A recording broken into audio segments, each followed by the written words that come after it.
Welcome. This is James Corbett of CorbettReport.com with the last word on voting.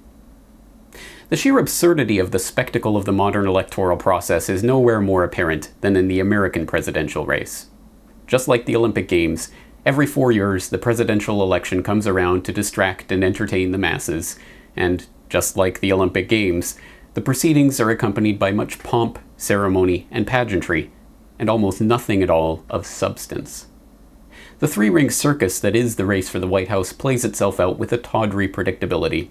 The primaries energize the party base and introduce the key themes for the election cycle. Immediately, these are reduced in media coverage of the debates to memes, vague concepts, and one-word appeals to the lowest common intellectual denominator: economy, jobs, defense, welfare.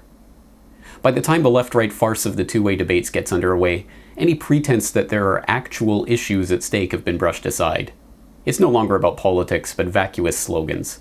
Hope and change versus country first. Forward versus believe in America. It might as well be red versus blue, Coke versus Pepsi, or fork versus spoon. Remarkably, no one even notices the sleight of hand by which the political class and the media managed to transform the contest for the Oval Office into a meaningless contest of party slogans and political platitudes. Romney is the opposite of everything conservatives profess to hold dear. When governor of Massachusetts, he argued for the individual health care mandate he later pretended to oppose.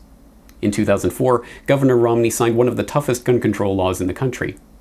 In 2005, he advocated a cap and tax to combat anthropogenic global warming. Obama, too, is the precise opposite of his supporters' ideals.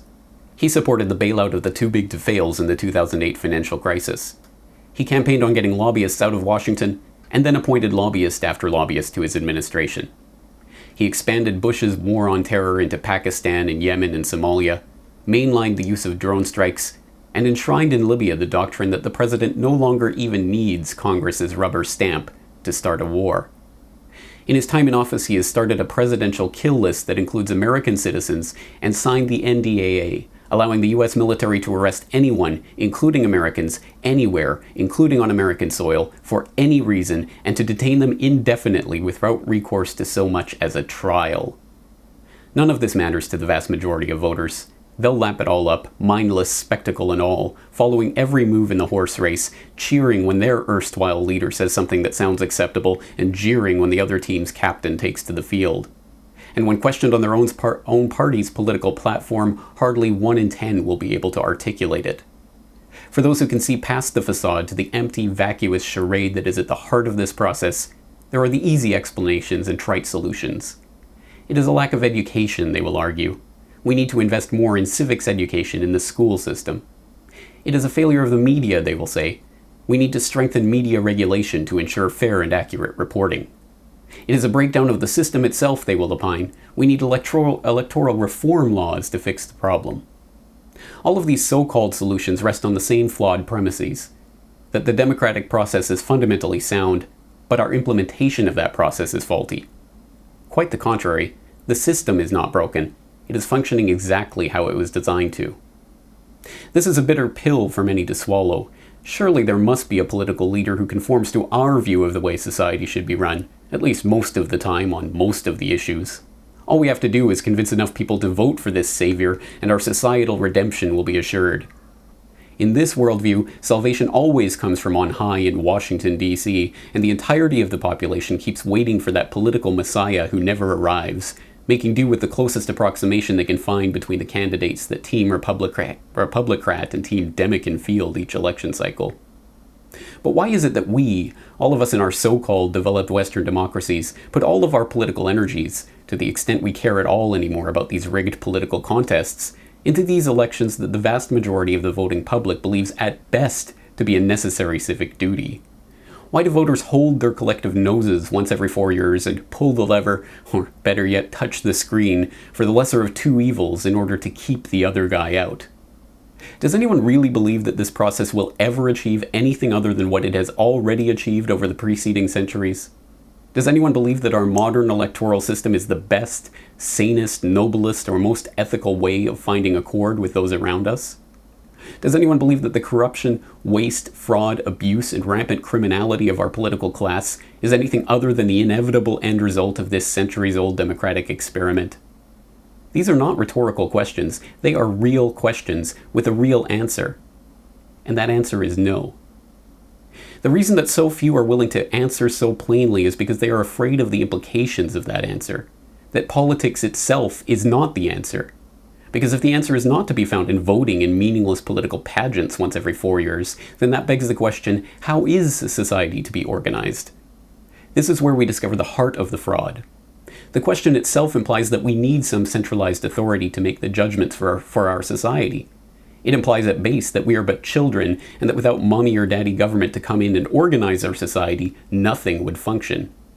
It implies that the answer is the precise opposite of what we have been told we need. Not government, but freedom. There will be those whose ideological blinders are so securely in place that a society without government will seem as unlivable to them as an atmosphere without oxygen. Having existed in the spacesuit bubble of statism their entire lives, they will be so deathly afraid of removing themselves from that cocoon that they will mock the mere suggestion that we take off our helmets and breathe the open air of a stateless society. Surely you jest, they will say. How can we live without government? These are the same people who will ask how our children will be educated in the absence of a government-run school system, without bothering to ask how children were educated for the millennium of human history before government-run education. These are the same people who will ask how will we care for the sick and the unemployed, without asking how charity and basic human decency functioned before it became a government-imposed monopoly. These are the same people who will ask, how will we keep unscrupulous businessmen in line without government regulators, without bothering to notice that not a single banker has gone to jail for the worst economic crimes in the history of humanity, under the most extensive governmental regulatory regime in the history of humanity?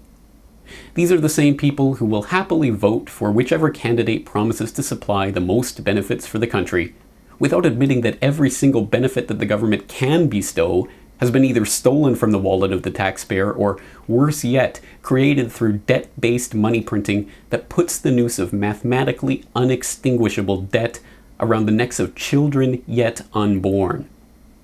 These are the same people who will teach their children that it is always wrong for us to initiate the use of force on others and to take things against their will, but will see no contradiction in supporting a system called government that is made up of individuals whom they grant the authority to do precisely that. In short, these are the people who will neither be honest with themselves nor look objectively at the system around them. They have not entered the plane of moral argument and will forever be wedded to a system they have never bothered to understand. They will cast their votes happily in the next election, patting themselves on the back for having done their civic duty, and will go back to their lives, wondering why our society is falling apart and what the next political candidate will promise to do about it. For the rest of us, there is the realization that the political system itself is just another form of enslavement. An enslavement that is all the more insidious because it asks us to buy into it. All we have to do is push a button or pull a lever or touch a screen once every 4 years, and we are now absolved of our moral responsibility. Ironically, this realization is in itself liberating and puts the world into focus with crystal clarity.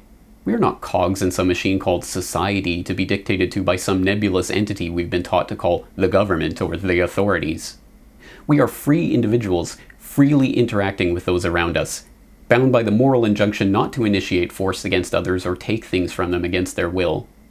We are responsible for our actions and their consequences, both positive and negative. We are responsible for what we do or don't do to help those in our community, and to make this world better or leave it to rot. There is no political messiah that will descend from the heavens to tell us what to do or to protect us from the bad men. All we have is ourself and our choices.